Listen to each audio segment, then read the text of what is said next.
don't have no E session tonight, right? We do not. Okay. If we I did, it heard would be that, and I'm at like, the oh my end of the meeting, though. Yes. Perfect, thank you, John. All right.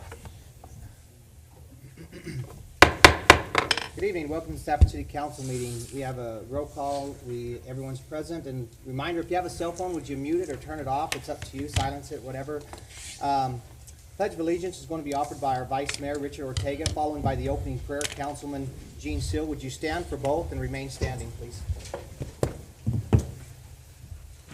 I pledge allegiance to the flag of the United States of America and to the republic for which it stands, one nation, under God, indivisible, with liberty and justice for all. Our Father in heaven, as we bow before thee at the beginning of our city council meeting this evening, we wish to express gratitude for all the many blessings that thou hast bestowed upon us. We're grateful for this land that we live in, and for this beautiful valley, and for those whom we reside here with. Father, we'd ask thee to bless those who work to protect our freedoms, those serving in the military, our first responders. Be with them, be with their families in their absence, and bless us that we might always be in support of them. Father, we're grateful for all those who live here in this area, and we ask you to be with them and bless them with those things they stand in need of. Bless those who have cause to mourn. Bless those who are in need, and bless us that we might be mindful of them and look for ways to be of assistance. This time we'd ask a special blessing upon those living in war-torn parts of the world. Help them find peace and comfort, and bless those that are in charge, that they'll be able to find peaceful resolutions to issues. We ask you to bless us as we're assembled here tonight, that we'll be able to do those things that will be in accordance with thy will, and those things that will be for the most benefit to those whom we serve and represent. We pray for this in the name of Jesus Christ. Amen. Amen. Thank you, Vice Mayor. Thank you, Councilman. That brings us to item 5, which is citizen comments on agenda items. And item 6, citizen comments on non-agenda. I do have one. So would you go ahead and please, when you get up to the podium, would you state your name and your address, please? And realize that because it's a non-agenda items, we can engage in the conversation. And then I think our time limit is 3 minutes, okay? And that is Sherry.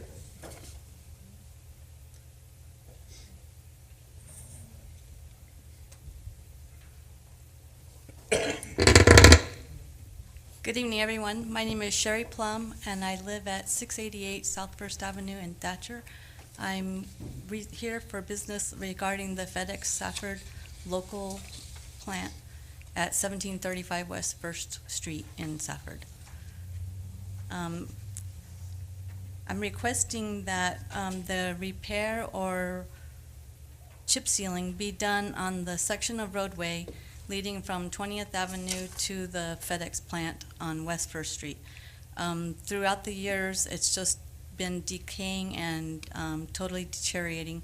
The city has come along and tried to do filling the holes, the potholes and the cracks in the road with dirt, but it doesn't last very long. And since our business has grown so much, we started out with 8 employees, and now we're up to 30 employees.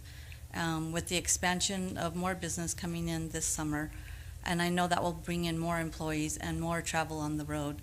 It causes tire damage and suspension issues.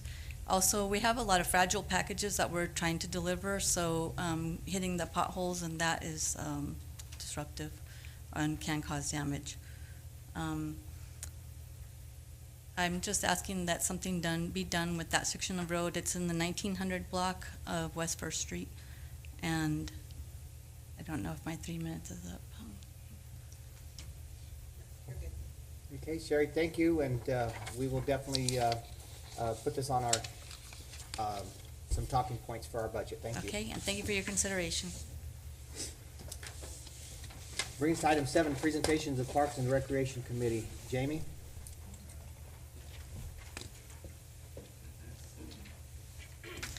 Good evening, Mayor and Council.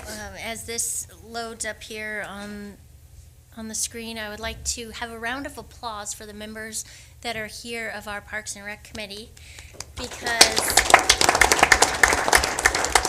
these citizens citizens have worked since August and September on this project, and once you see this presentation that they've put together, you will be very impressed with the body of work that they've prepared for you. And I think that once you see this, you'll have a lot of questions, and I think that they'll be here to answer them for you, and so will I. So I just want to really emphasize the fact that these are not paid. These are citizen volunteers, and this body of work is tremendous. So with that, Nora and Michelle.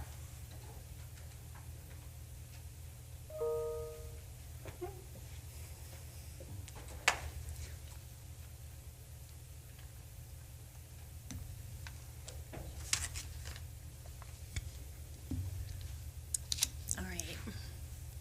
Good evening, Mayor Couts and members of the council. My name is Nora Rogers, and I am the chair of the City of Safford Parks and Recreation Advisory Committee. I am also a K-6 special education teacher at Leif Nelson School. I would like to introduce to you Michelle Holschel.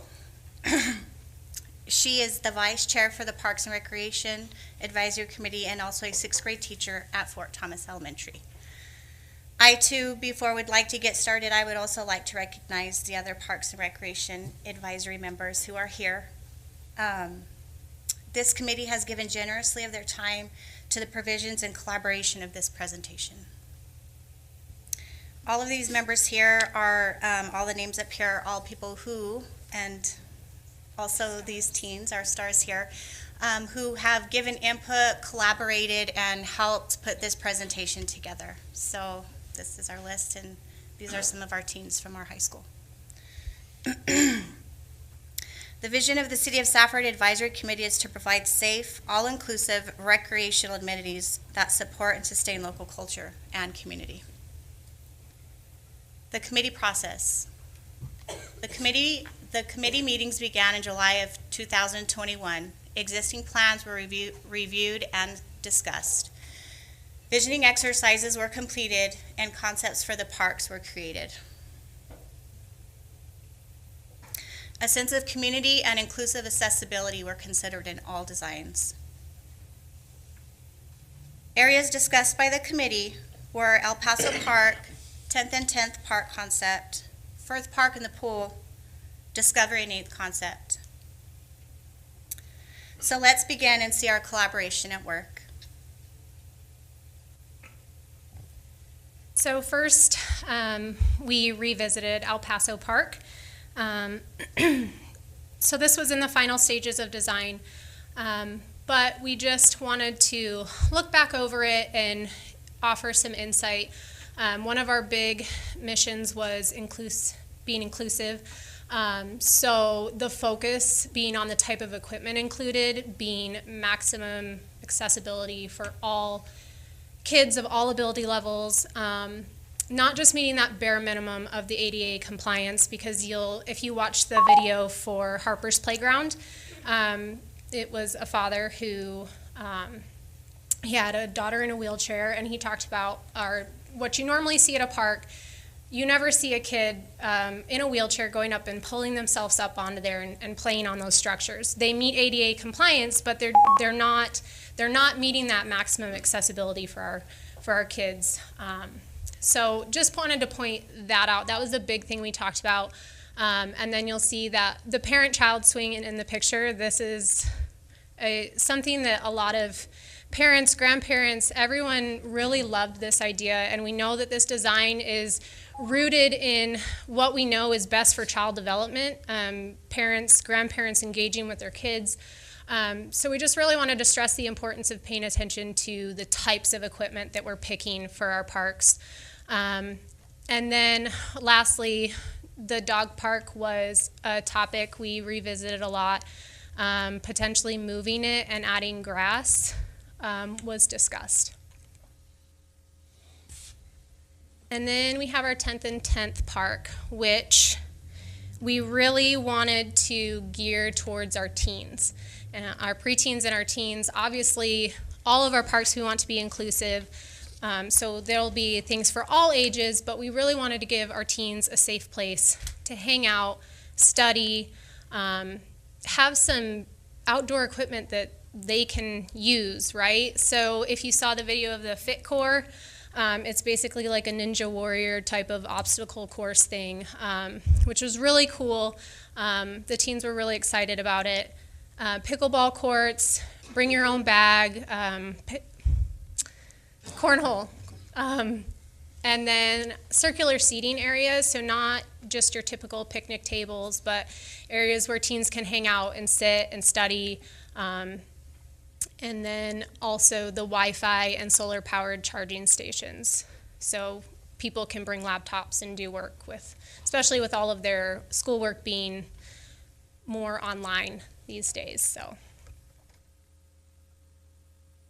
And then these were some of the things that we wanted to consider for just gearing it also towards the younger ages too, keeping it more close to nature. So you can see there's the water feature that the kids can play in, climbing towers, that sort of thing. And then we'll go back to the Firth Park. Okay. So for Firth Park and the pool, this was a big discussion for the committee. Although there was multiple considerations, we talked about lots of different areas and a lot of concern as well. But at this point, the committee just concluded that apart from minor adjustments, curb appeal and beautification should be the focus at this time, and maybe in the future we could revisit. With that, the advisory committee recommends with the existing structures to relocate the existing play structure and shade. There's some maps provided.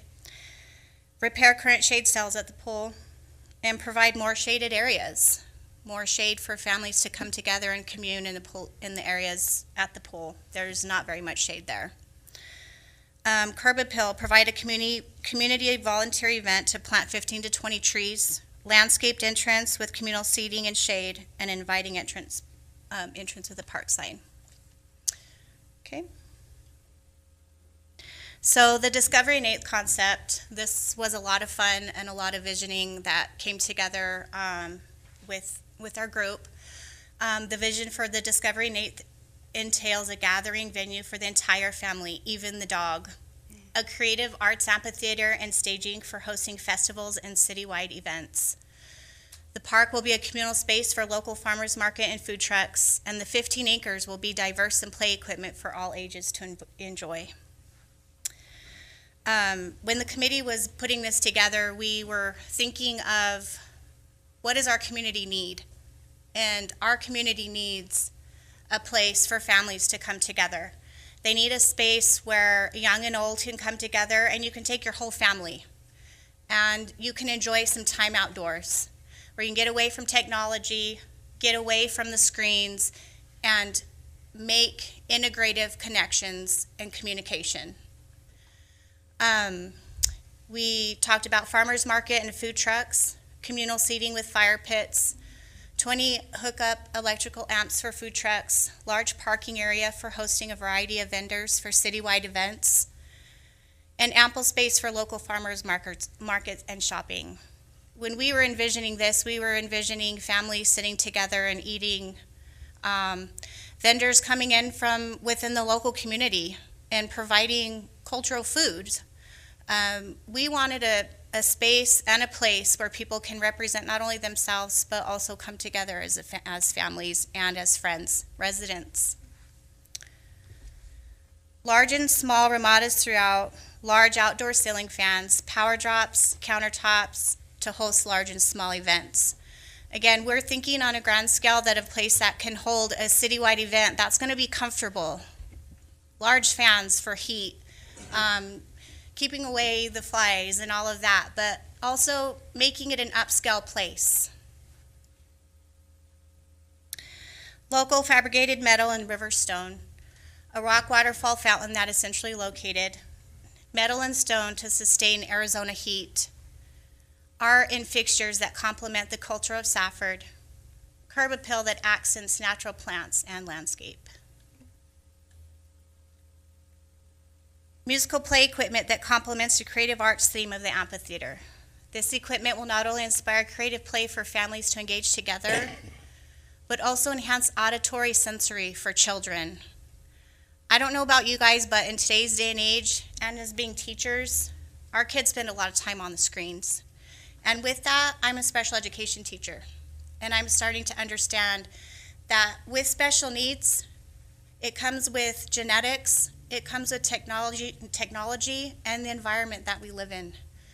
We need to widen the horizons for our kids, and we need to give them a place where they can have sensory outlets. They need more running and climbing and jumping, and they need sand in their hands, and they need water in their hands. They need nature.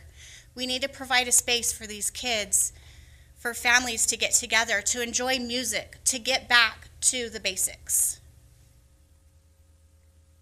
Play equipment. Emphasis on engaging equipment for teens.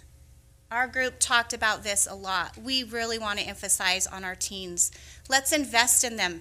Let's give them a place to go that's going to intrigue them, a place for them to play together. This equipment, I want you to look at the pictures. We picked them specifically because we want things that are not just normal, just things that we're seeing today, like the monkey bars and that type of thing. We want things that are accessible, that are integrative, that are new, that's going to give these teens a place to go and want to go. And also integrate nature. Separated areas for an elementary playground and a teen playground. Again, we're talking about a space for the entire family. Equipment that allows natural play surrounding Harper's Playground. If you haven't had the time to watch the video on Harper's Playground, please do, because it was the inspiration of where this collaboration came together. It actually sparked a fire in our group when we seen the video, and it made us realize the needs that we need to be meeting. So in your spare time, please, it's provided at the end of the presentation. Three small ramadas by each playground for birthday parties and gatherings, and also an interactive sand pit. Free access to fitness equipment that is designed for all ages. Again, this is grandma and grandpa. You know, we want a place for the entire family, even the dog. Bring the whole family. Let's get fit. Let's get in our environment. Let's get some exercise. Let's get some fresh air. Let's get away from the screens. Permanent outdoor games for bring your own bags, a shaded communal space for cornhole, ping pong, checkers, etc. And last but not least, an enclosed dog park separating small and large dogs. Don't those dogs look happy? Our final recommendations. Number one, moving forward, the yearly budget will allow funds for future progression and maintenance of all Safford parks. Number two, playground equipment and pathways should provide integrative and equal opportunities for all children. Just like Michelle emphasized, go beyond just the ADA compliance. What do these kids need? Do they need sidewalks where their wheelchairs get stuck in the rocks, you know, or the wood chips? No, we need space for everyone to feel integrated, a place for everyone to feel all-inclusive. The committee would like to see these types of ADA equipment integrated throughout our parks. Again, this merry-go-round here, if you see it, it allows access for the wheelchair to go in and to be with their peers. And the seating arrangements, it allows him to get in and to be insecure, to be in a secure place. We're providing integrative and equality for all children. In the future, the multi-purpose path will connect to all parks. The amphitheater will face north and south.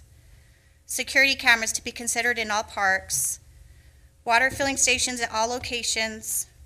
And stakeholders and donors will be recognized at each location.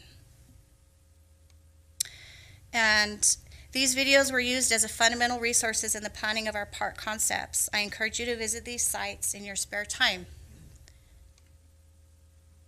Thank you for your time. It has been a pleasure to have the opportunity to provide you with tonight's presentation. And that's all. Thank you. Thank you.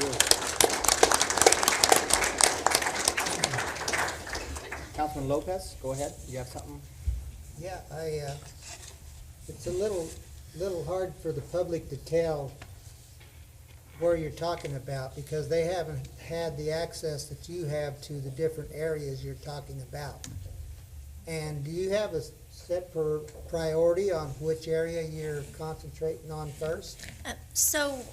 If you don't mind, I'll answer. So what the committee wanted to give the council is everything from the very smallest, replacing a swing, thinking about maybe a more inclusive swing, to if funding became available to design a new park. So this document doesn't bind the council to anything. It just gives the community input. So when funds do become available, the council knows it's kind of a set out, the community input has already been done.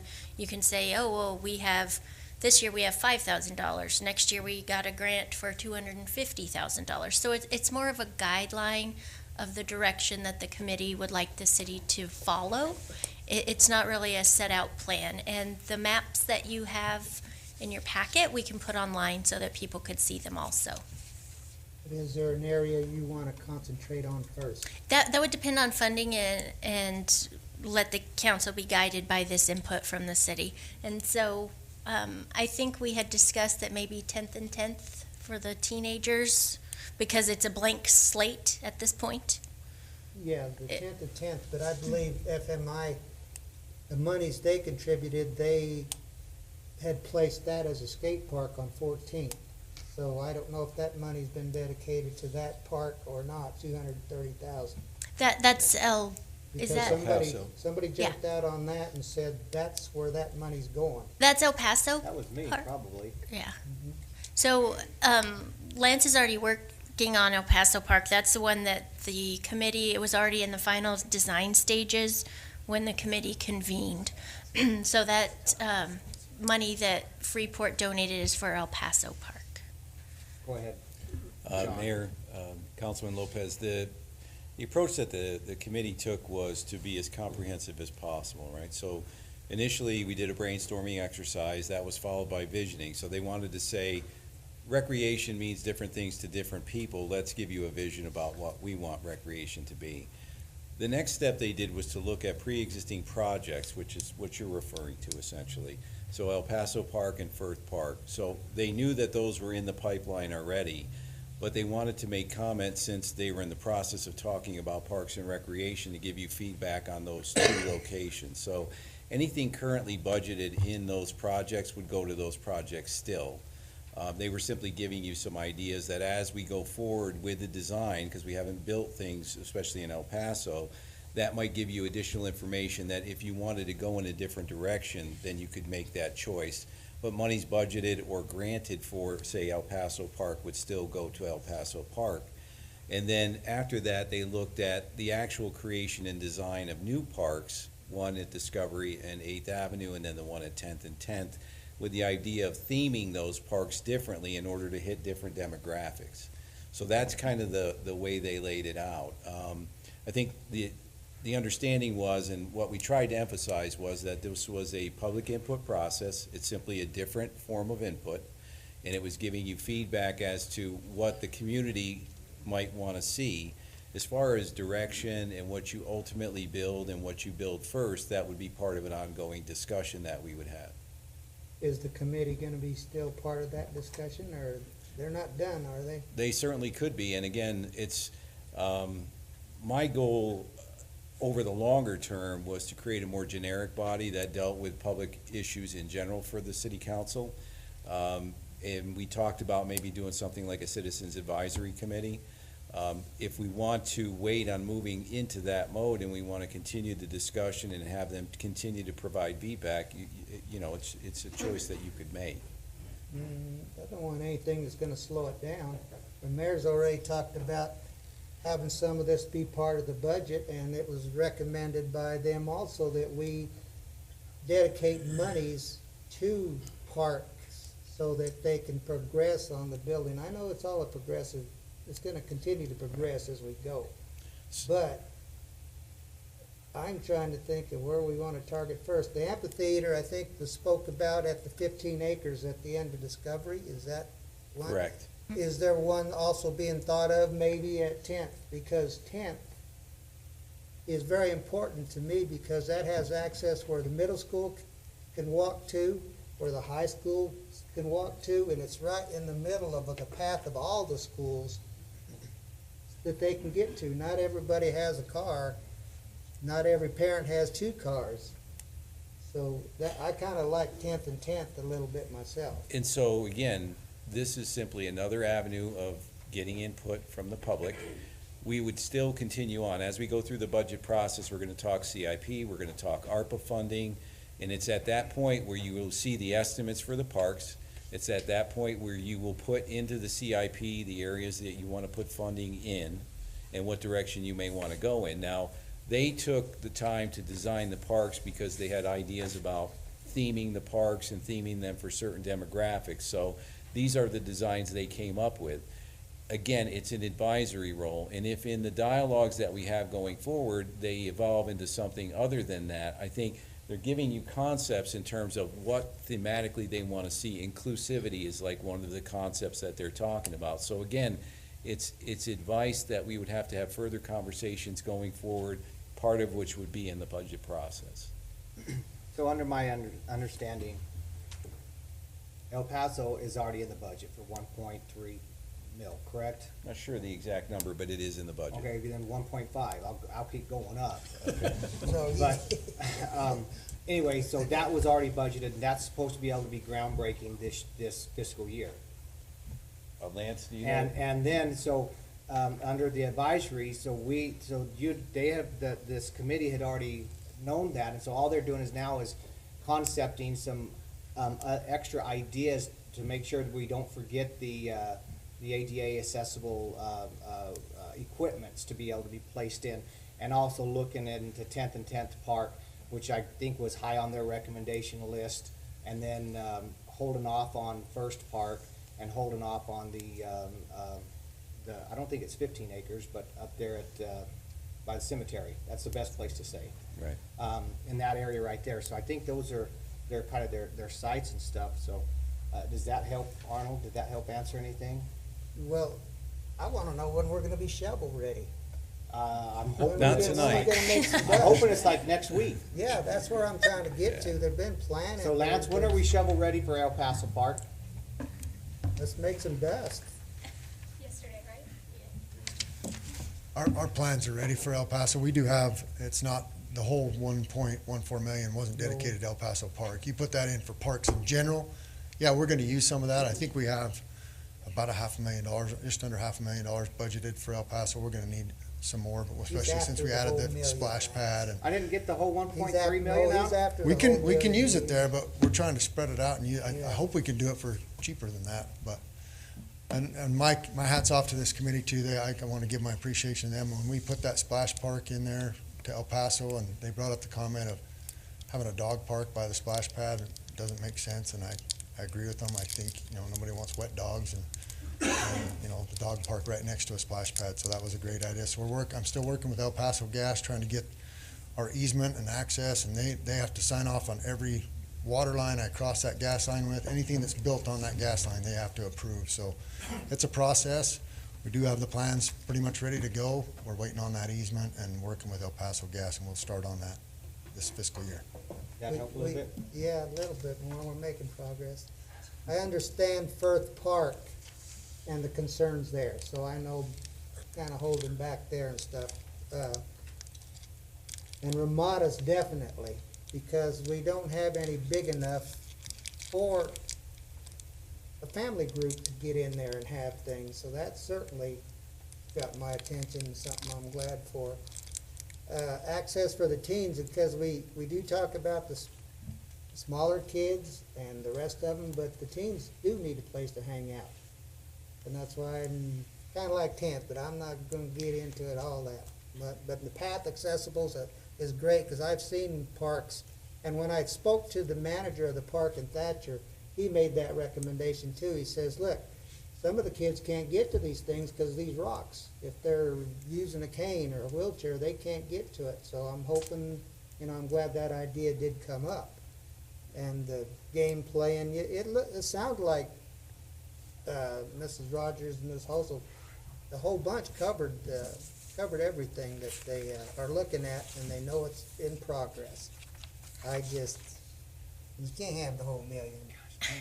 And we did look at a amphitheater at 10th and 10th, but it's surrounded by so many residential neighborhoods that the committee had moved it to down by the cemetery where it won't be so noisy You by wake residents. them up, then we got issues. Yes, Yeah. yes, sir.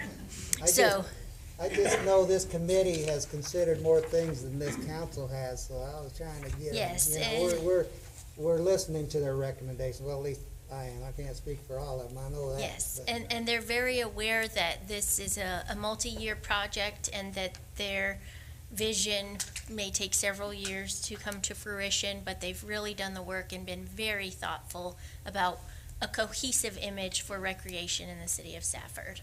Vice Mayor? You know, and one thing I was glad to hear is that on the equipment, you'd be recommending going a step above. I think that's very important. And then I believe we heard you're recommending that we actually put monies in the budget for park recreation improvements continuing. Yeah, like $1.5 million every year. Yes, so, and so that's what the committee was looking at. If a swing chain breaks or a swing needs replaced, maybe we look at one of those companion swings instead of just replacing it with what existed. So anytime parks need repairs, anytime something needs replaced, we really look at if there's a better way to replace that equipment. Do you, the committee, want more time on this too, to continue and oversight it? Or is that something the mayor has to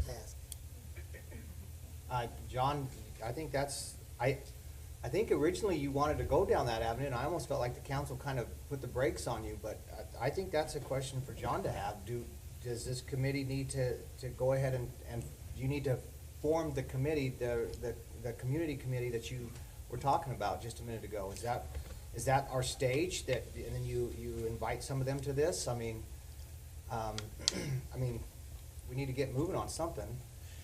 Mayor, members of council, that would be my recommendation. And the reason it would be is because we would then come back with a full-blown resolution to create a standing committee that is selected by council. It would be available to represent not only Parks and Recreation, but other issues that you may want to look at. You could have even tasked them with the idea, we brought up the idea of salaries. They could look into that and do research on that. We looked at things like public outreach was an actual topic we did in Sierra Vista, right? So they went out and did different forms of public outreach. So yes, I think that it's a valuable tool. I think it gives you another way to reach out to the public. I was having a conversation today that the venue like this can be very intimidating for people, but if you create an atmosphere, maybe you go out to, maybe they look at this and maybe they go out to the communities and they go out with the plans that they have and get additional feedback by having community meetings and continue. We could do a survey, put money in the budget for an actual scientifically done survey, so. No. Okay, well, anyway, if you really want to target and tailor the services you provide to the desires of your customer base, then you have to find a way to figure out what that is. So I would recommend that we continue doing public outreach, and I'll tell you, they did a great job. I mean, we started from ground zero and really worked our way through it, and then I exited and they kind of ran with it. They put a lot of time and effort into this. You got some really detailed, well thought out information from this group, and I think it's very valuable. Now you take that information as part of your ongoing conversation and you see where you want it to go. I mean, again, I just think that having that kind of public input is valuable. Okay. Well, it's gotta be progressive, and that's kinda why I'm glad the Stars were part of this, because when I spoke to them about this, I said, you guys are gonna get this started, the bureaucracy's gonna drive you crazy, but when you come back for your 10th year reunion, you're gonna see, I was part of this, I got this going, but we gotta make some dust. Well, we have projects, Mayor, Councilman Lopez, we have projects in the pipeline now that we can begin work on, Okay. like El Paso. There's alterations that we can make in Firth Park as well. And then these other projects obviously would be longer term. Now, one of the issues is obviously we did do some cost estimates on these parks. They fit within the ARPA funding, but we haven't had that discussion yet, so we don't know where we want ARPA to go. but you would be able to use ARPA funding to work on these parks, and that would get you over the hurdle in terms of the upfront cost for the infrastructure. And then we could talk about the additional request that the committee made was, where do we put the O&M in the budget so that we cover any additional costs that are associated with those capital projects?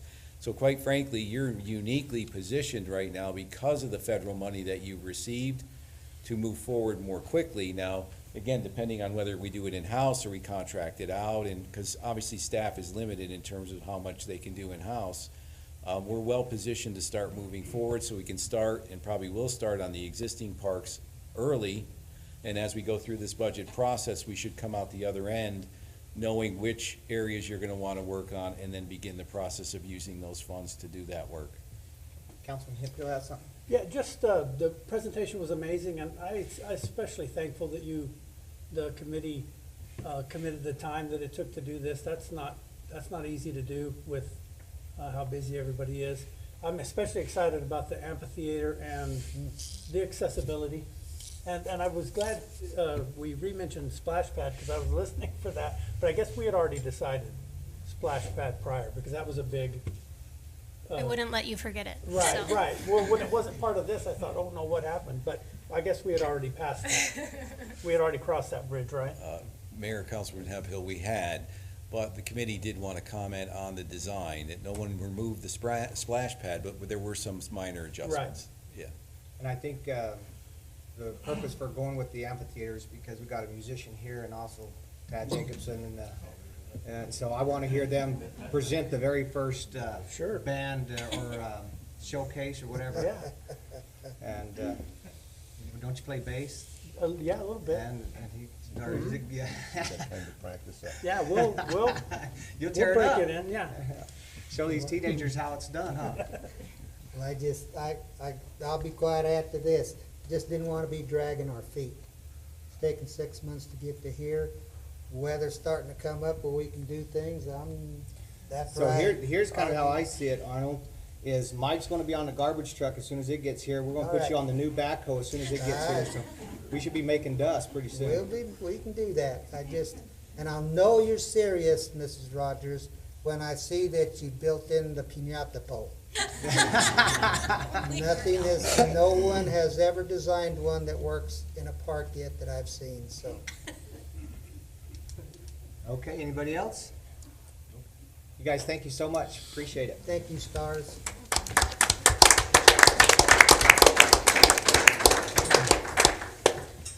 It's gonna bring us to item 8, which is the public hearing. I think, Jamie, you're still on.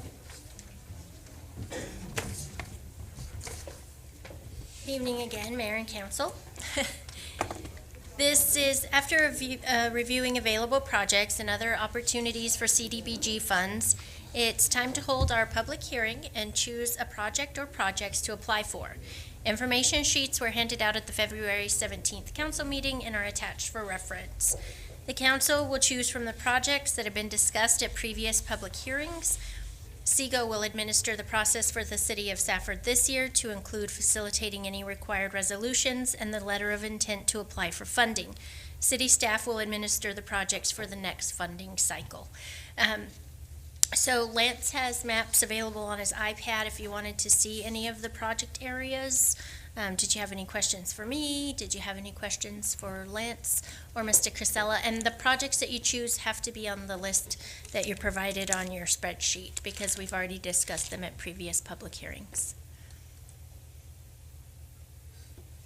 So we need to open it up to the public hearing first, correct? Anybody from the public want to come and chime in on this? I kind of go quick, so if nobody's jumping up, I'm gonna go ahead and move it right along. All right, so council, what do you guys like? Well, I was saddened because we couldn't use one of my ideas because it wouldn't stay within the city of Safford. It had to go county-wide, and I wanted our monies for our citizens, so, and I know Jamie said that isn't totally gone as far as helping the elderly. They'll look into it. The library, I know, does things and stuff, so mine's kind of not in the air as much anymore, so I'm waiting to hear the other ideas that you guys may come up with. Councilman Lopez, I want to say thank you on behalf of CICAS. I am the president there, and I Oh. want to say thank you for your recommendation, so Yes, sir. thank you very much. Might I add while you're thinking that in the next cycle for this funding and in future pots of money and opportunities, my department will be looking at other ways to use CDBG funds. We just had a little bit of a staffing change right now, so in the future, I know Mr. Casella has tasked me with maybe looking at blight funding, because CDBG funds are available every year for different pots of money, so that's one of the items on my plate to be researching and to start developing a program. Jamie, have you heard anything from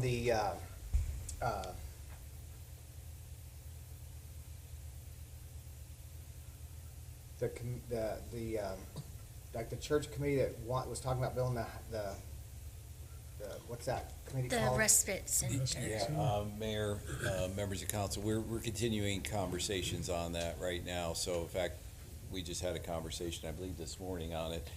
So that's still ongoing. And that- for that place on the highway or whatever? I mean, what I'm saying is because it's on the list, you just don't have a yes or a no by it I think they're actually looking at renovating the facility themselves. Yeah. We have a meeting scheduled March 23rd with the property owner. They were waiting on some bids and deciding what they wanted to do. Okay.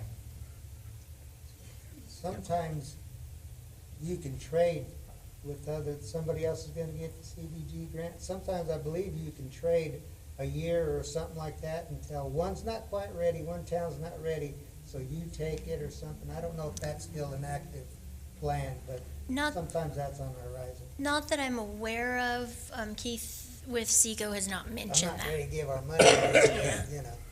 Yeah. Councilman Hector has a question. But, I know it says yes on, do we still, the last time we talked, I think it was, the comment was, it looks like it's just gonna be sidewalks again, which isn't my preference. Right. With the emergency fund for home repairs, or that we talked about, or is that less possible because it's hard to designate the population properly for low income? Yes, and that was part of the discussion that we had with the Agency on Aging. It's part of having somebody maintain that project, and so that could be definitely something that we look at other pots of money moving forward. Right, so it doesn't, even though it says yes, it doesn't really fit anymore, correct? Correct, and so that was one of they do emergency home repairs and other things, and so that's another project that they Right. have, housing rehab programs that we could look into, and other programs that are a better fit for that. But is that the correct reason that, because it would be community-wide, we wouldn't be able to qualify? It's harder to manage, income. and we don't have the research done to know if we could spend the entire amount Right. of money. Okay, And so that's one of the projects that will go into my research for the housing rehab program that's specifically for that, and it goes house by project. right. Okay, It's hard to split the money up sometimes too, because they want you to use it all for one project, so Yes. it's not easy what you've been coming up with. but- We could easily split it up between like the House of Hope and that ministerial house. And that would help a lot of areas too. But, I don't know, somebody needs to help, or you're gonna get sidewalks. I'm just here to. Go ahead, Well, I Councilman think, Seal. that's what's on we can choose from the things that are on the list. And basically, a lot of sidewalks are on the list. And I understand that that's not, something that a lot of people get excited about, but the fact remains that there are places that do need sidewalks. And if we use this funding for those, we could find funding for the other things, somewhere else. It's not as restricted as these funds are. So, to say that we don't wanna use the money for sidewalks, we need them. And the money's there to do it. It can't be used for other things because they're not on our list. So if we use this for sidewalks, and we've done this before, we can find funding elsewhere to do some of the other projects that may not be on this list. Yes, Jamie, I'm not against sidewalks. Lance loves But see, the last time we had this funds that we did, if you guys remember right, we were able to get two birds with one stone, because we still did the sidewalks, and we still donated money to the House of Hope, and we still donated money outside of that. So whatever that $235,000 was, our last manager was able to do it to where we could still maintain sidewalks, which if sidewalks are an issue, then sidewalks needs to be in our budget every year. And not just use CDB, or not just CDBG, not just use this grant for just sidewalks all the time. We should be figuring in every year X amount of linear feet of sidewalks needs to be done. John?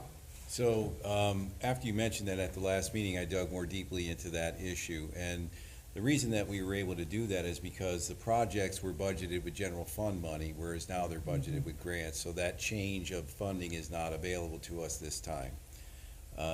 The issue that we're running into now in terms of having it be sidewalks is, I think staff went into it with the assumption that sidewalks would be something that we could do, and so basically you've got a lot of sidewalks.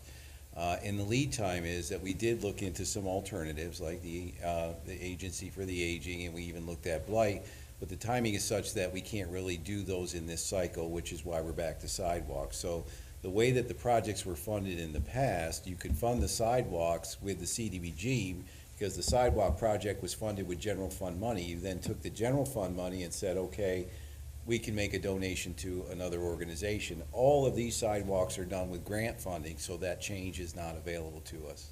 Okay.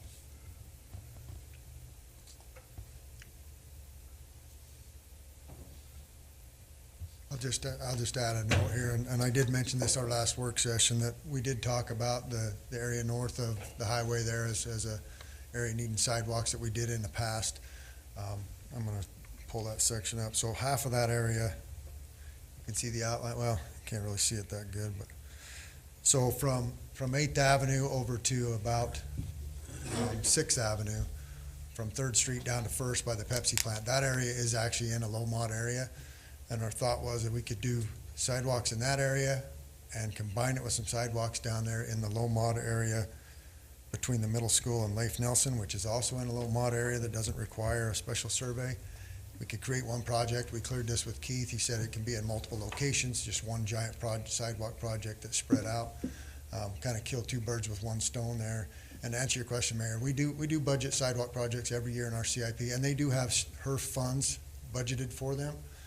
This Leif Nelson one that we put in there between Leif Nelson Middle School was one we added this year as a possible CDBG because we knew it was in a low mod area. The rest of them are in there as HERF funded projects, and if we were to pick one, you know, you could take those HERF funds basically and reallocate those if so be it, but Okay. they are budgeted in there. And we try and do some sidewalks every year, and just not gigantic pieces. Okay. I think I'm about ready to close this. I like sidewalks. You're looking for direction. Okay. You, We're going to go ahead and Yes, close the you- public hearing and reconvene to our regular meeting. Item 10.1.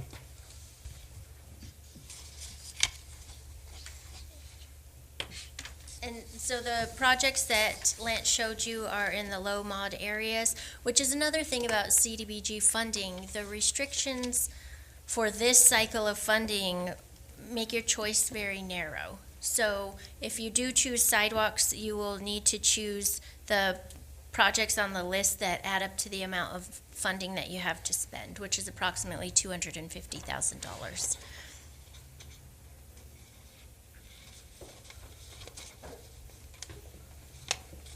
All right, 10.1, special events. Do we need direction tonight on this? Yes. We need to decide, right? Yes, sir. So, Some direction.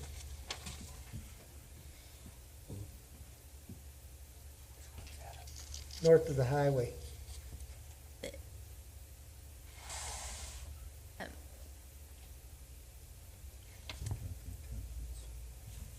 They're still looking. That's the top one, Arnold? I think so it is. The Mr. 253? Muto. Yeah, because I just spoke to some people the other day that were appreciative of the sidewalk work we did over in that neighborhood and the lights for the small basketball court they got there. They were real appreciative of it. So we're, Third to fifth, is that one? I would have to go with what Lance recommends, because I haven't gone through them. I don't know the exact shape that those sidewalks are in.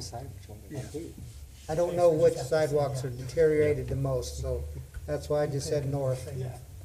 Lance, pick one so this council can say yes. Well, I'm just, what I said That's what before I thought is we were doing anyway. we could focus on the entire north area, but it's not all in the low mod area, and if we want to get by without having to hopefully do a special survey, we were hoping to split it up and make one project that does a portion of that north, where we already continued kind of towards the Pepsi place there on that side of the road between 6th and 8th, and then do another portion there between the two schools and kind of create that safe routes to school. So that was the two projects on here that don't require a special survey, and we could make one project, basically, what, 250,000. We can always make it bigger, we just would have to fund that with additional funding from the city to cover any additional stuff. So moved. So moved. All right, Second. there's your direction. Item 10-1. Okay. Thank you, Lance. Good evening again, Mayor and Council. This item is a follow-up on the work session that we had on the 17th. The council discussed changing the special events project to a yearly budgeted amount to be administered by the Planning and Community Development Department. Here's your action item. Does the council wish to waive the following fees on your list until the budgeted amount is spent annually? And if so, would the council like to retain the refundable deposit amount, deposits to replace lost or damaged items?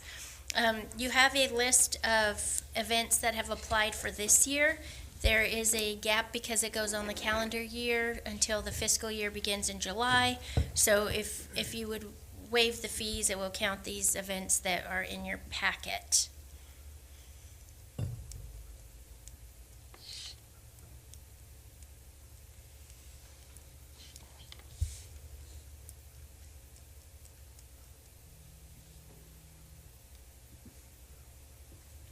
Yes. I like it. You like it? Okay, I got two that say they like it. Okay, you got a motion to approve this, special events as, Jamie has just read. I have a second. Any discussion? All those in favor? Aye. Any opposed? Motion passes. Run with it, Gene. Item 10-2. Good evening, Mayor and Council. I'm here to ask for a request to approve a reclassification and revision of the job description of the engineering construction inspector position, as well as a modification of the job title and job description of the project management assistant to an engineering contract services specialist within the engineering division of the Public Works Department. As you may or may not know, over the years, these job duties tend to grow and job descriptions and functions tend to fall behind. When positions are vacated, we typically review these essential job functions of the positions and to make sure that when we advertise to rehire, we're representing the work that we're expecting that position to complete. The job duties of these two positions have expanded over the years and need a reevaluation while they're both currently vacant. The increased responsibilities and duties of the engineering construction inspector now include some project management tasks, field survey and data collection work, and GIS mapping capabilities. And some of the ancillary job duties that have been picked up by the project management assistant over the years will be administered by support staff between engineering, public works, and finance departments. And the position of the engineering contract services specialist will focus more on consultant and construction contract administration, which I think was the original intent of that position to begin with. The proposed changes would set the engineering construction inspector position one range higher than its current range at a minimum salary of approximately $52,000, mid-range of $61,000, and a maximum of $78,000. The new position of engineering contract services specialist would remain in the same range of that project management assistant position was, with a minimum salary of roughly $49,000, mid-range of $61,000, and a maximum of $73,000. And the hiring range for both these positions would be somewhere between the minimum and the mid-range based on their qualifications. Staff recommends approving these position changes and reclassification. If there's any questions, I'll answer them for you. I'll move that we approve the reclassification and the revision of the job description. Second. I have a motion second. Any discussion?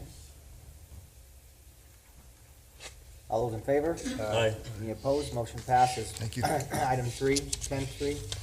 Mayor and Council, I'm requesting approval for the January 24th, 2022 City Council meeting minutes. Hopefully I'll had a chance to review that, and I'm open for any questions if you have any. So moved. We have a motion. Second. Any discussion?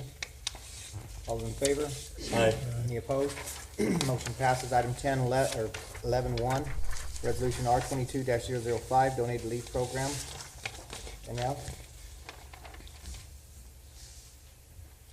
Good evening, Mayor, council members. This is a request for mayor and council to adopt resolution R22-005, a resolution adopting the revisions to the HR donated leave program. The background is the city of Safford had previously created the donated leave program for staff to donate their vacation, sick, and comp hours to employees that were in financial hardship while on a leave of absence.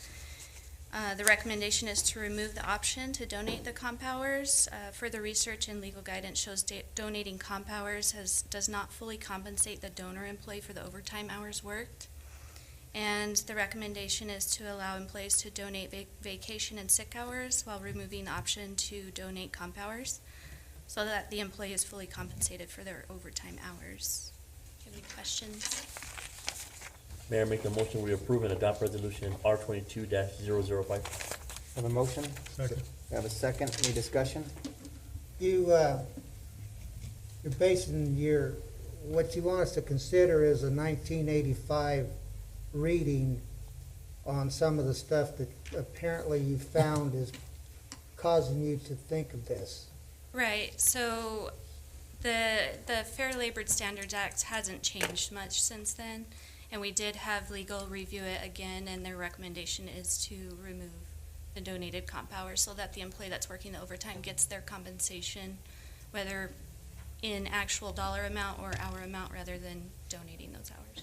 You had legal review it again. I did. Because a lot of it seems to deal with just police that brought this subject up. Police officers, their department. Yes, that is true, but it's still the fact that they need to be compensated when they work those overtime hours. And if we were to go through some kind of audit, especially a wage audit, and they're donating those hours and not getting the overtime hours, that could put us at some risk. And you couldn't find any way to still use the comp time hours somehow, some way for us. So they'll still be able to use their hours, they just won't be able to donate them to another employee. They can still donate all their vacation and sick hours. Well, they were never required to donate the comp. No, it was their hours, so choice. I don't know why we have to make a change, just, don't donate it. I mean, that solves the problem. Right, and that is the change to the policy, is not to donate comp hours. If they feel it's fair, isn't it fair? Not if the federal Not government under says it's employment not. law. No? So, legal says it's not. Okay, and you said, and they have to have 40 hours of vacation leave time on the books. They do. So, a lot of, That is actually, they're related mostly to the Arizona sick pay law, where employees are required to make sure that they get their 40 hours of sick time. So just making sure that they keep that bank in there is just kind of our way to make sure they're getting the sick hours under the Arizona sick pay law. and so, But anything after that, they can donate. and that they take some vacation. Right. But now some people would donate their comp time even if they didn't have 40 hours, and now they're not gonna be able to? They will not be able to donate comp time at all, no. So we've lessened the amount of employees that'll be able to donate now also. Possibly, yes. Yes, we did. So I was hoping some way you could come up with some way of doing it somehow. It's not standard to be able to donate your comp hours, so we're actually getting back in line with what's legal and what's recommended by taking that option away. Okay. And actually, it's usually not typical to donate sick hours either, so I think we're still a little more lenient than I've seen in most companies. So being able to donate PTO and sick hours is still an option and still pretty lenient.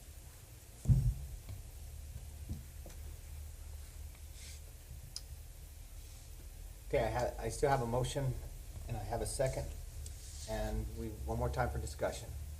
I was hoping they would try, but never mind. Okay.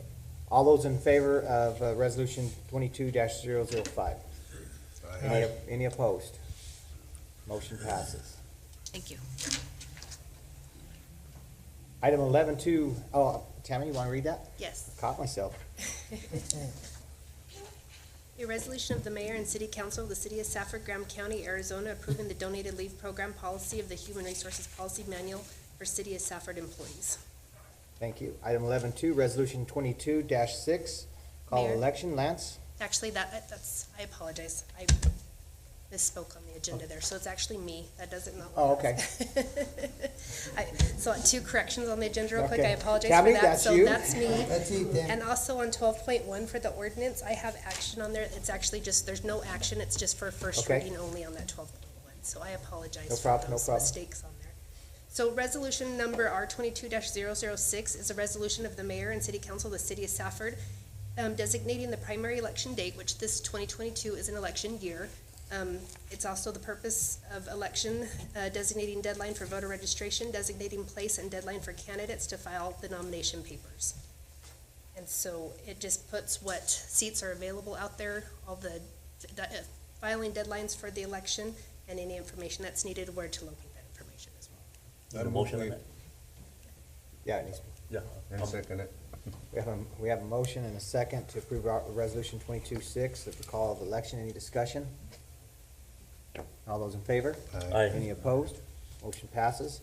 Item 11, oh, go ahead, you want to read it again? Or you read that in? All right. Item 11.3, resolution 22-7, the PRS Pension Board, Cabrina. Are you there, Mark? We're here. How are you? All right.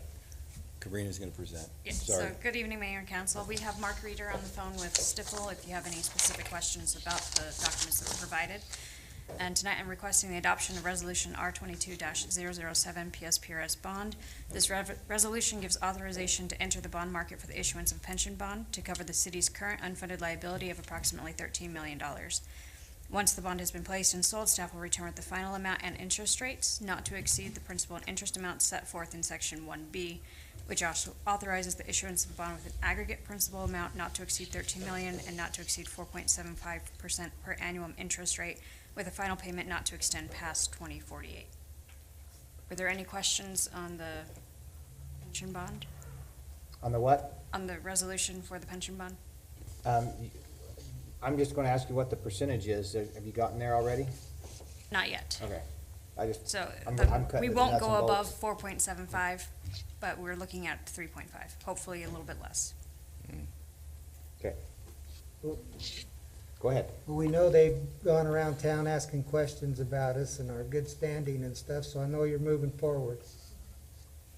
Well, I'll move we approve resolution R 22-007. Second. We have a motion and a second to approve resolution R 22-007 on the pension board, going for the 3.5 interest rate. Minimum, 3.0. 3.0. Okay, so all, any discussion? No, All those sir. in favor? Aye. Aye. Thanks, Motion. Mark. Thanks, John. This is something that, you kinda hated to bite into that big of an apple, but yet, I think we need to from the percentage, it just makes sense, it does. So anyway, item 12.1. Do you need to read that resolution in, Tammy? All right. So resolution number R22-007, a resolution of the mayor and city council of city of Safford, Arizona, 1, approving the sale and execution and delivery of excise tax revenue obligations, taxable series 2022, evidencing a proportionate interest of the owners therefore in a purchase agreement, 2, approving the form and authorizing the execution and delivery of necessary agreements, instruments, and documents related to the sale and execution and delivery of such obligations. 3, adopting post-issuance continuing disclosure compliance procedures in connection with issuance of obligations of the city and contingency reserve fund policy. 4, delegating authority to the mayor, the city manager, and the finance director of the city to determine certain matters and terms with respect to the foregoing. 5, authorizing the taking of all other actions necessary to the consumption of the transactions contemplated by this resolution, and 6, declaring an emergency. Perfect. Item 12.1, ordinance, first reading ordinance. Good evening, Mayor, members of council. This is the first reading of ordinance number 022-001, amending City of Safford Municipal Code, Title II, Chapters 2.40.020, 2.40.040, 2.40.050, and 2.40080, concerning the process by which the fire chief is appointed and dismissed, the process by which the fire department rules and regulations document is updated, compensation review, fire chief powers and duties, and other minor changes. The changes being offered, as you will recall, we met and discussed in a work session the type of changes that we wish to make, so hopefully this captured everything that we discussed. Number one, we clarified the dismissal. We had a contradiction where both council and the manager were able to do that. Based on our discussion, we made that the city manager. We also discussed changing the process by which the fire chief is approved. Previously, the nomination would come from the fire department. Approval would be made by city council and appointment by the city manager. It was requested that we change that process to nomination, again, by the fire personnel. Recommendation would come to you from me, and then you as a council would approve the selection of the fire chief. It also updates the process by which the rules and regulations document is being updated. Apparently, in the original text, it was very specific about getting together and making that change. It was kind of a one-off. This simply allows it to be an ongoing process between myself and the fire chief to continually update those rules and regs over time as needed. And then review of compensation annually. Again, there had been some time between changing of the fire chief's salary, so I want to make sure that as we go through the budget process, that is part of the discussion. Doesn't mean you have to act, it just means that it's part of the discussion. And then there were some other minor changes, some spelling errors and the like. So hopefully that captured the essence of what was in the work session. I definitely wasn't here in the work session, and so I'm kind of, I'd like to know how this pertains to how the chief of police is hired. Is this mimicking, almost identical, how the process is done with the chief of police? It's similar, but because the volunteer nature of the fire department, it is a different process. But the council will approve, as they approve the fire chief, or the police chief, they will approve the fire chief. And to fire the chief of police, who does that? Hopefully no one, but if it came to that, it would be me, yes. Okay. So you guys were all here, is this right? I mean, I think all you guys were at the work session. Is this what you guys came to the understanding? Mayor, Go ahead. I really don't have a strong feeling one way or the other, except that, you know, the original reason we put that in there was that we wanted to make sure that there was communication between the fire chief and the manager, and that they communicated about the day-to-day operations of the department, and we voted for that. And then I think the items that caused the conflict were items that were placed there after we took the vote to make sure that the fire chief reported to the manager on the day-to-day operations. I'm not saying that that didn't need to be there. I'm just saying that that's not something that we were aware of and that we voted for. And so, you know, I think it would be nice in the future, and I realize that sometimes when you vote on something, it requires that certain other items be changed. But it would be nice to know ahead of time that was necessary so that we could re-examine, you know, what we did or what we didn't do. So that's my only comment on it. How could we have, how could that be prevented from happening again, John? Would that be, once an item is done and then it's rewritten, you bring back to us the actual In other words, I'm just trying, I don't know, I'm just asking you how we could prevent that from ever happening. Mayor Couts, mistakes happen, right? We've got a long code, there's a lot of language in there, it's very legally driven.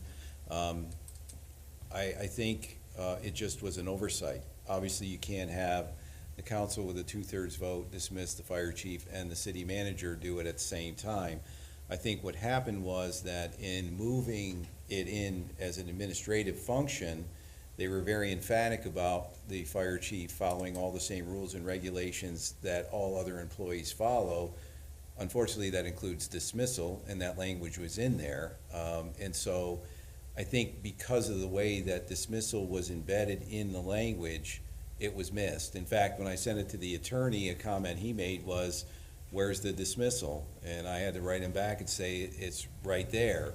So I think part of the issue was that they moved everything wholesale, didn't really read the detail enough to realize that when they did that, they then had an internal conflict. The alternative would have been simply to move dismissal out of, you could have had all other rules and regs govern it, excluding dismissal, and you would have been fine. So again, I think it's the way that the language was embedded that it was missed. Mayor?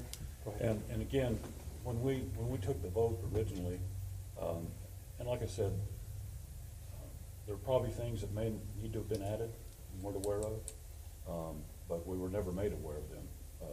We didn't vote that he should be treated, or she, whoever the chief might be, exactly like everyone else. We merely voted that the fire chief would work with the city manager on the day-to-day operations of the department. And so the other language was added, and again, like I said, maybe that was necessary, but we were never made aware of that at all. And that's where the conflict is, for those items that were added after we took the vote to have the fire chief report to the manager on the day-to-day operations of the department. That was my only point. Okay. Mayor Couts, oh, no, go ahead. Go ahead. And if we had taken that out, we'd probably be all right now.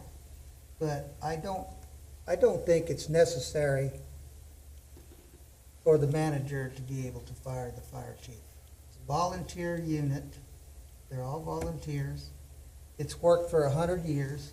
It's worked fine. And I just don't see the necessity in that power being there. And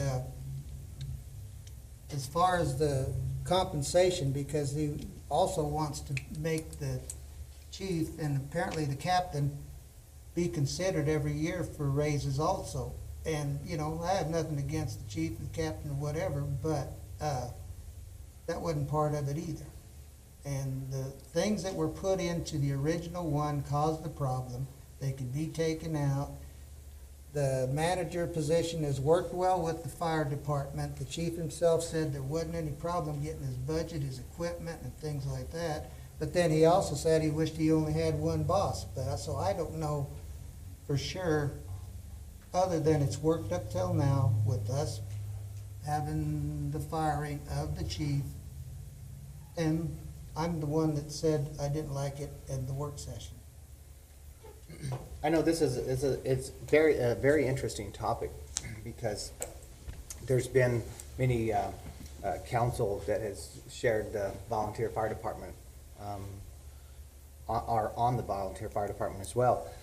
And it's just, this has been one of those issues that, you know, it's like, it never has been an issue, but we don't live in we don't live in those good old days anymore, you know. Things are just kind of happening, and you know, I just wanted, I think it's good that we have checks and balances in place.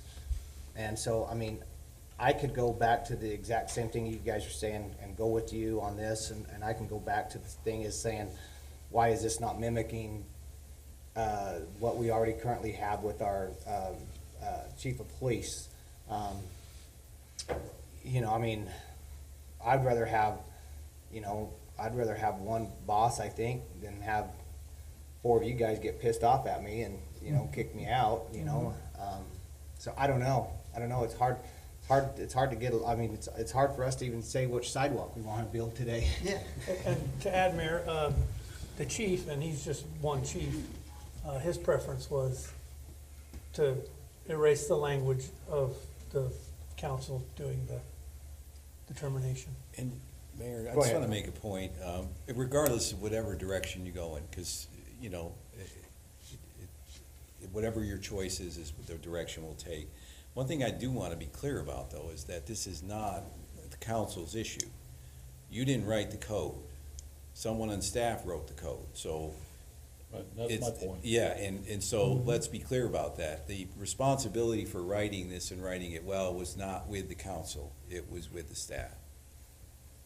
But we have to fix it one way or the other. Yes, we do, but I just want to make Right. sure that the implication in this presentation is not that council made an error, it was up to Okay. staff to write the code. So kind of what could be on the table is fixing it as you wrote, or reverting and just eliminating the manager firing the chief.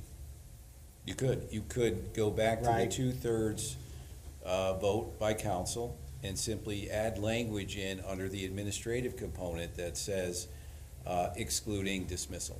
And this is the first reading, and I know we're already into this meeting pretty long, but does this give me an opportunity to invite the chief up here?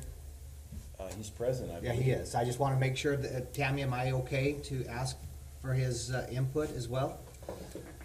Chief Bingham, would you mind stepping up and kind of maybe explaining to us either how we got here or how, and how you feel that you support this, if you don't mind?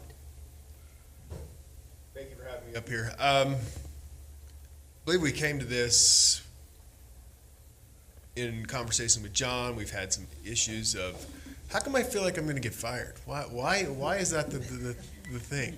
I think I'm on trial and like, who's going to fire him? I don't know. You fire him. Anyway. John's got that same feeling.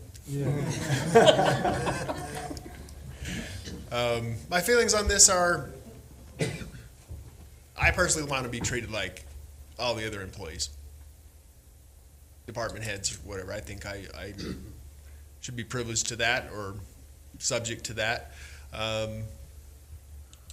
It's good to have one boss and one boss only, you know, because, you know, sometimes I feel like I'm playing what my kids play. Well, did you ask your mother? She said to ask you. You know, I feel like that. This, I feel like, would alleviate any problems in the future. If hopefully the fire chief does not need to be dismissed. You know, better working relationship. I think it brings us more in line with how other public safety officers are disciplined or hired or that. So those are my thoughts on it.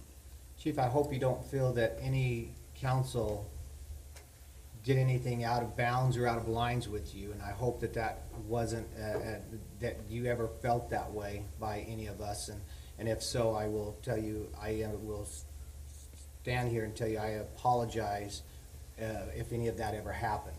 I don't want you to have ever felt that way, because that's not any of our place, I don't believe. So ultimately, you support the even challenge, even going on further for the next chief, you would support, because this is your fire department now. Right. That we've gone through generations upon generations upon generations, and you would be willing to pass that baton off to somebody else going this direction instead of how it's been for the last 100 years.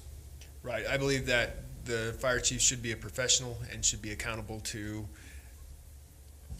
the manager. Okay. Also, I just treat it as a regular employee. Chief, my apologies too for characterizing your comments. I didn't realize you were.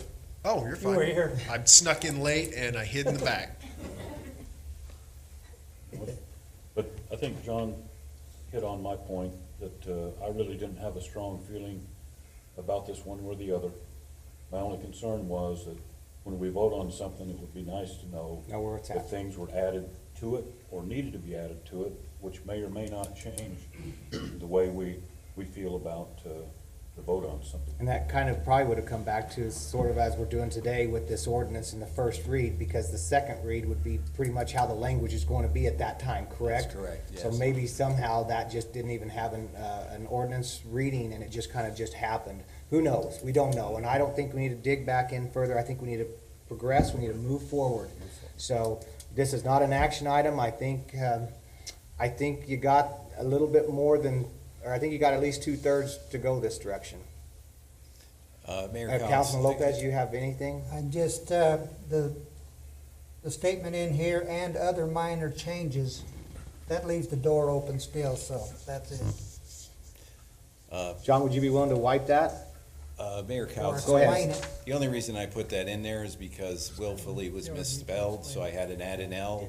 So rather than make a change in the ordinance and not make note of it, it was a spelling error, so I fixed it. And there was also a reporting requirement where it was an operational report that was going to council, so I made that city manager, but left the annual presentation to council by the fire chief in the ordinance. So those were the two minor changes. Councilman McCoy?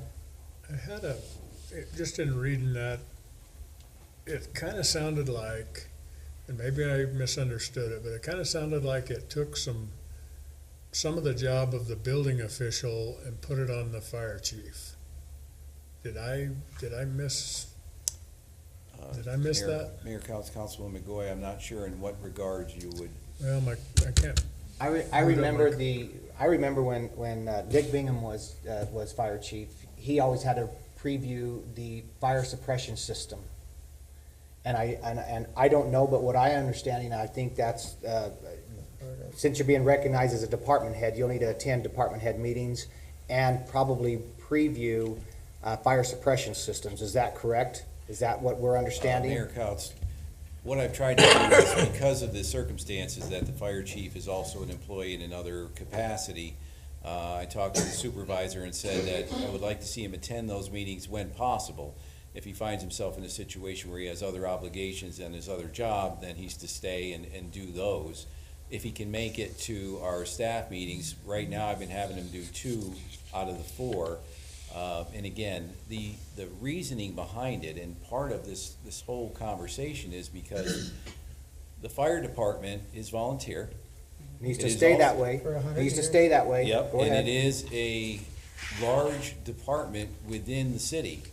And so to provide any oversight for those operations and all the funding that goes with it, it probably requires some level of administrative oversight. And so my request of the fire chief was to attend when he could in order to share with his peers what it is the fire department is working on, just like all the other department heads do. Again, so we make some level of accommodation because he has other requirements.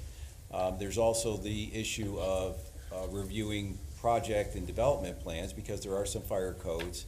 And if he's able to attend those meetings, I would like him to attend those as well. Again, considering the workload that he's under and whatever other obligations he may have, those would take priority and he could provide input in another way. But trying to get him as much a part of the administrative process as possible. Did that answer? I'm sorry, I can't get past my password, but Here, I got it right here. I just remember reading something about similar to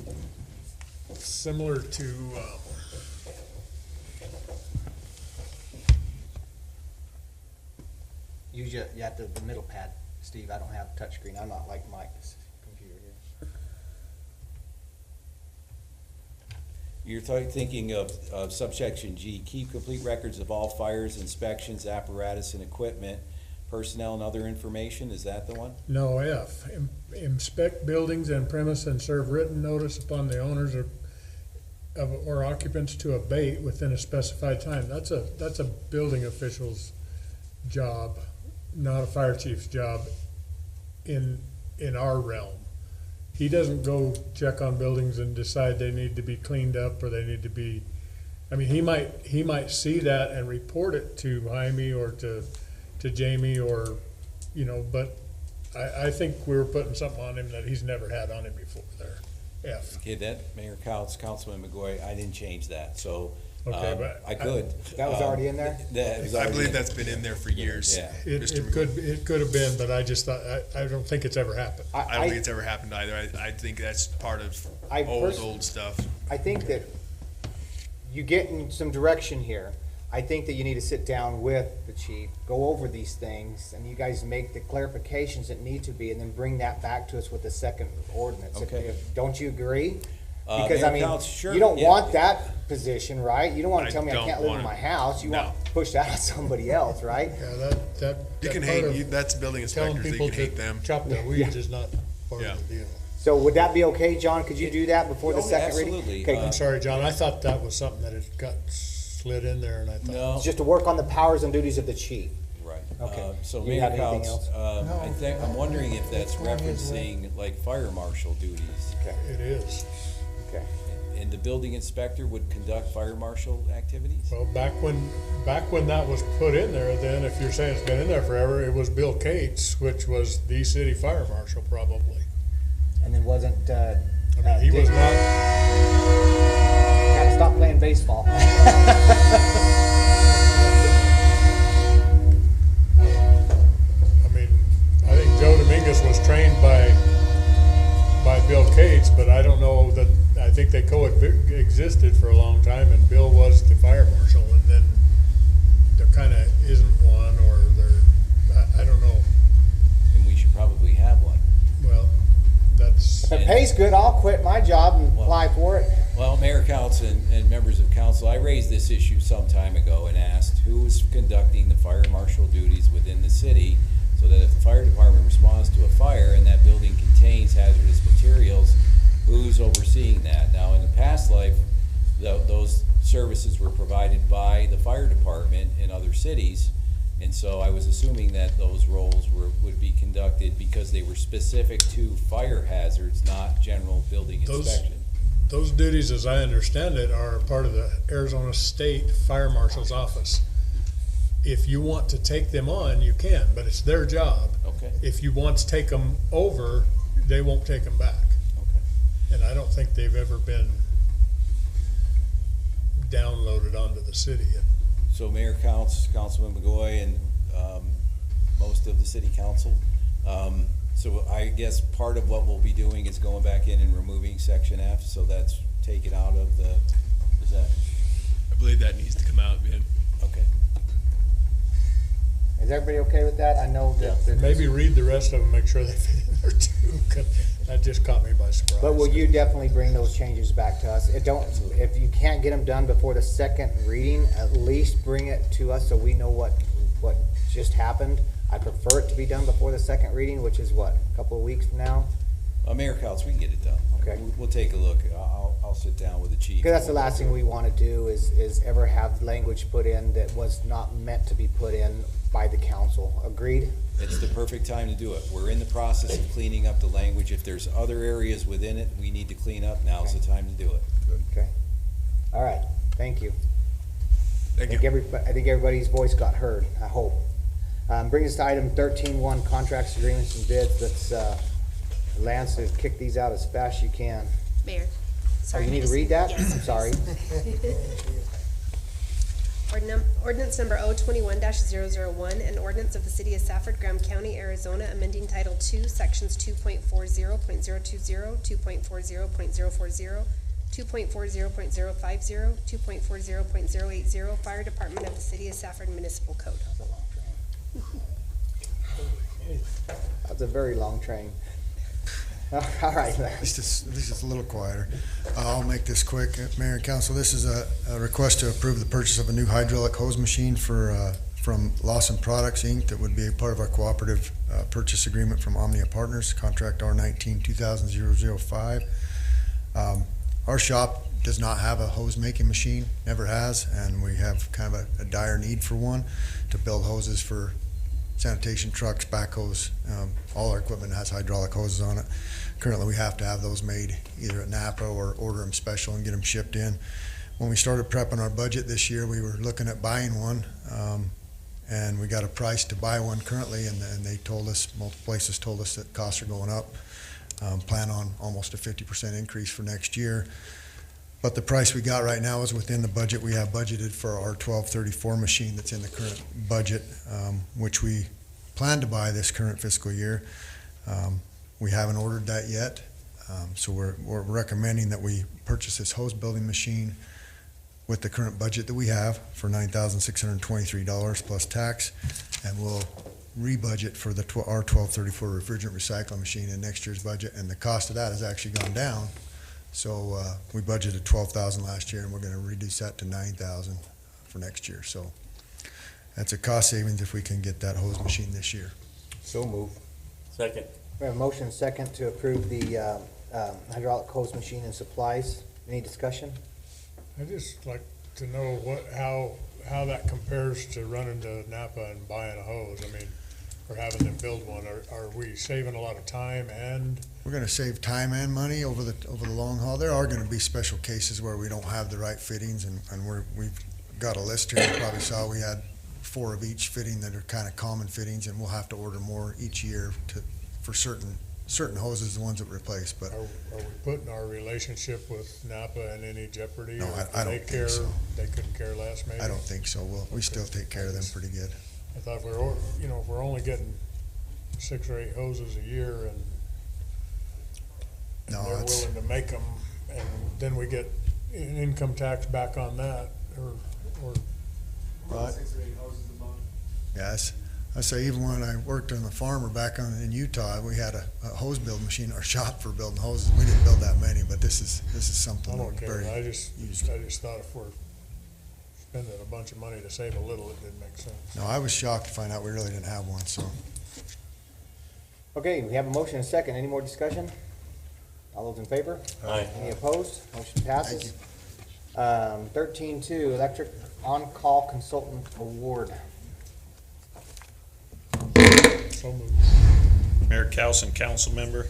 Obviously, I'm not Gabe Bowman. I can't quite do the hair like he does. Tonight, I'm coming forward to request for the mayor and city council to approve a 5-year consulting service agreement with Transmissions and Distribution Services LLC to provide on-call electrical utility transmission and distribution engineering design services.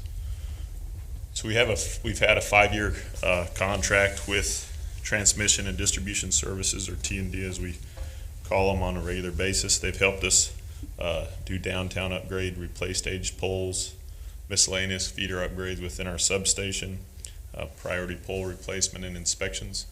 That 5-year contract is coming to an end. We solicited 6 electrical engineering firms to provide their staff strengths and availability to the city. And after those matrices were reviewed, those 6 presentations were reviewed and run through the matrices by staff. And then the 5-year history that we had with them, the good history that they had, we came up with the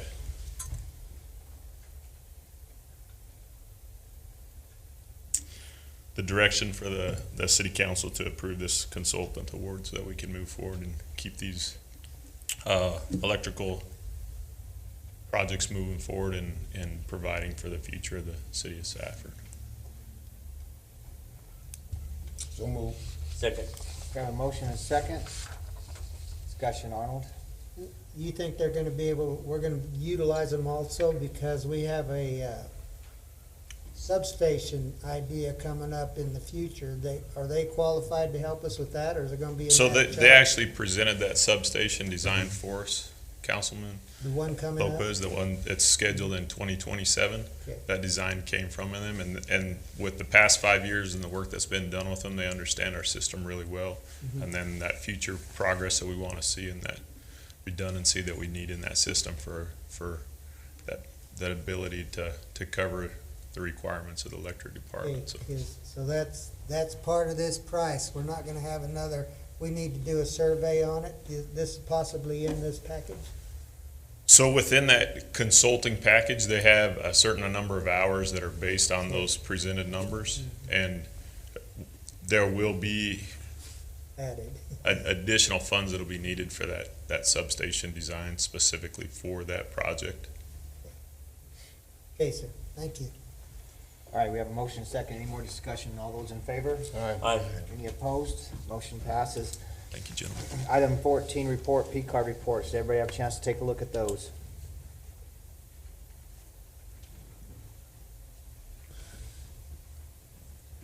I just had one worth mentioning. Okay? Okay, We have, on page 269, we have a Dana Kempner Company for 11,500 antennas, and that's on the below the 5,000 one. And so I'm kind of wondering about that, because when it comes up again on the 5,000 one, and it's not quite the same description, but it sounds like it because it's the same price. What category does that fit in? I only know by the monetary amount. It's just a mistake, right?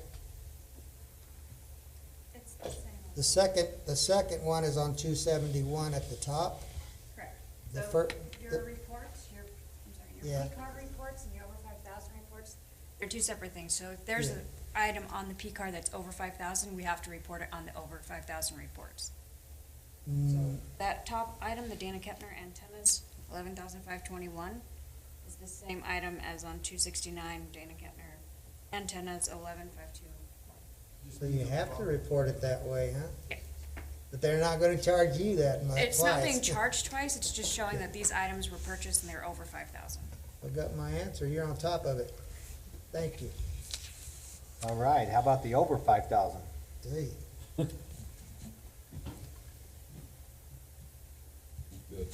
All right, how about the over 5,000 revenues?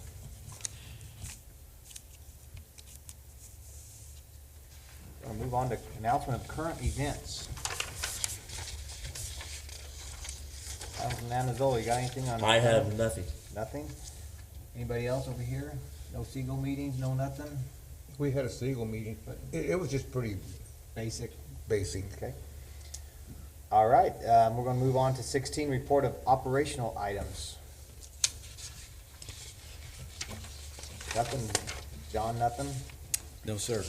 Okay, that's gonna bring us to, huh? We got We have something for Kate. Sam, yeah.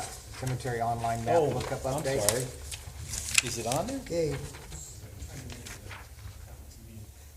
I thought they were gonna clean up the cemetery. Oh, I'm sorry, I missed it. Sorry, Kate. Oh, you're good. Are you trying to mirror to that? get all dressed up. Stop mirroring. Thanks, sorry. Let him speak, right? Yeah, get all dressed up. Let him in there. Mayor and council, good evening. I'll be brief. The Information Technology Department and GIS Department wanted to briefly update you on a project that we've been working on with an interactive map for the cemetery database. It is currently published on the city's website. If any user can go into the Maps GIS section and browse this particular web application. Again, we developed a web application so anybody anywhere could use it.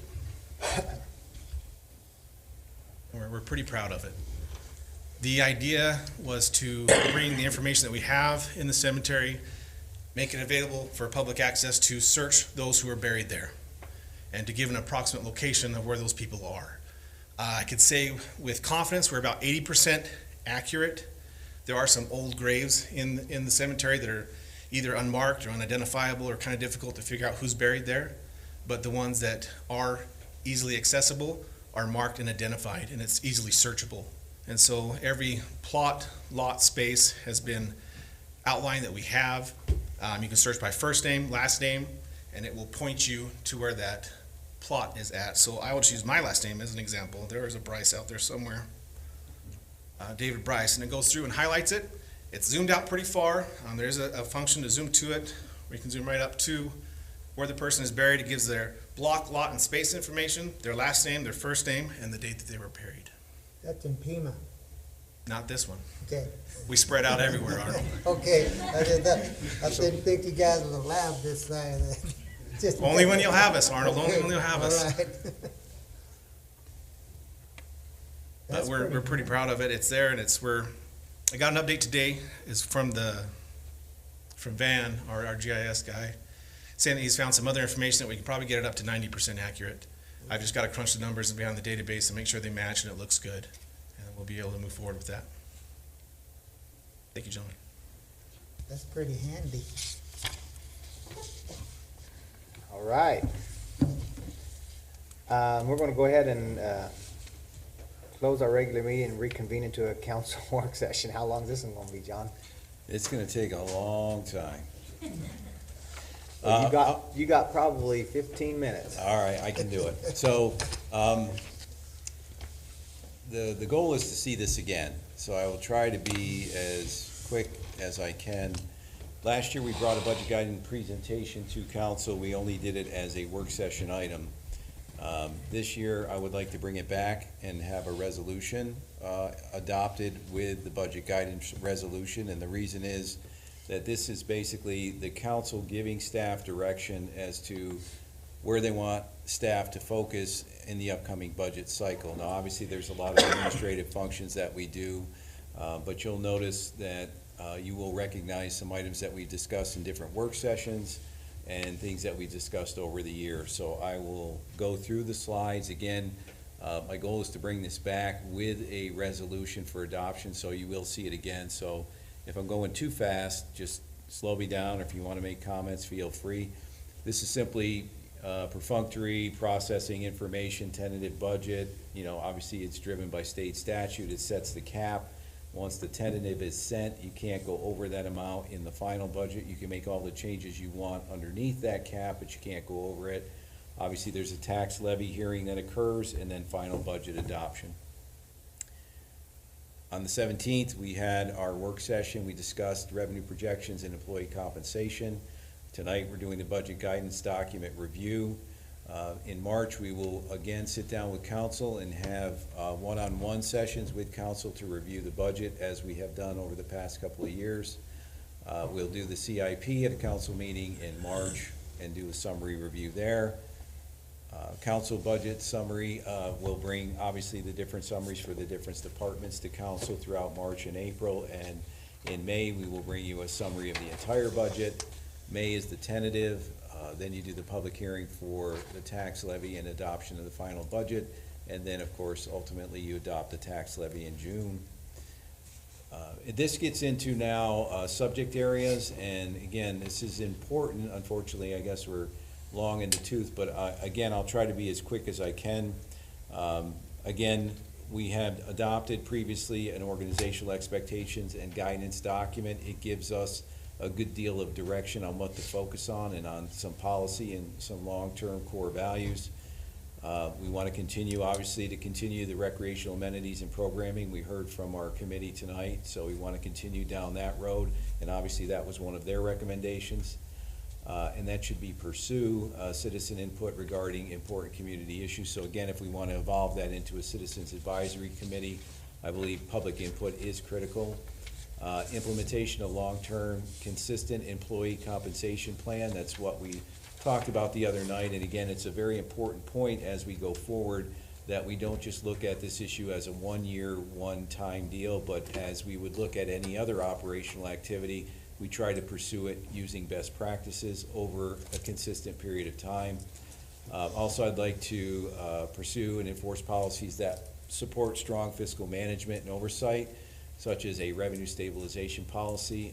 There have been conversations and concerns in the past regarding downturns and what that impact would be on employees, that we had fears of laying people off. Utilizing a revenue stabilization policy that accesses the existing fund balance in the general fund would allow us to create a council policy that would allow you, to activate usage of some of that reserve to offset reductions in revenue coming in in a recessionary period. We could provide you with parameters, but this would provide a buffer for you in an economic downturn that would not require that anyone get laid off. Public interaction, outreach, again, I think it's important. So we've got League of Cities and Towns seeking input regarding city projects, again, much like recreation, keeping the website up to date, maintaining our relationships with traditional social media, making that a positive relationship, and also developing our Sister Cities program. Fiscal management, again, I referenced the Revenue Stabilization Fund. That would be part of a newly adopted policy we would bring you as part of this year's budget. Maintain the 50% of expenditure plus debt service fund balance number. Develop fully the projection models for all major operating funds that allow us to do long-term financial planning. In fact, we spoke with our credit rating agencies today. They requested if we had these, that we should provide them to them. We do not. We can, we should. I want to get that done this year. It's gotten delayed, but we need to get that done. And I also want to create a more granular quarterly reporting. The monthly thing is just not, it's fine with revenues, it doesn't work with expenditures. I would like to develop a quarterly reporting, a report, basically financial report that I could provide to you to show you year-to-date activity as it regards actuals compared to what the budget was planned to do. Community development, we're enhancing training with the community development director regarding economic development. Want to also identify possibilities of streamlining the code. This has come up more than once. So in addition to having a more friendly demeanor with the development community, we should be seeking out opportunities to make the code more streamlined so that it's less offensive really to them and encourages development in the city of Safford. Implement a proactive code enforcement policy. We were originally looking at trying to do a combination position. Funding is probably not going to allow for that. We still need to provide this activity. So I've asked Jamie to look at that and see what we can do as being part of the ongoing day for our inspectors, that we could make some level of this happen. Looking to maximize CDBG so we don't end up force feeding you sidewalks again. Oversight and management of special events coming fully under administrative control. You discussed that this evening and agreed to continue with that.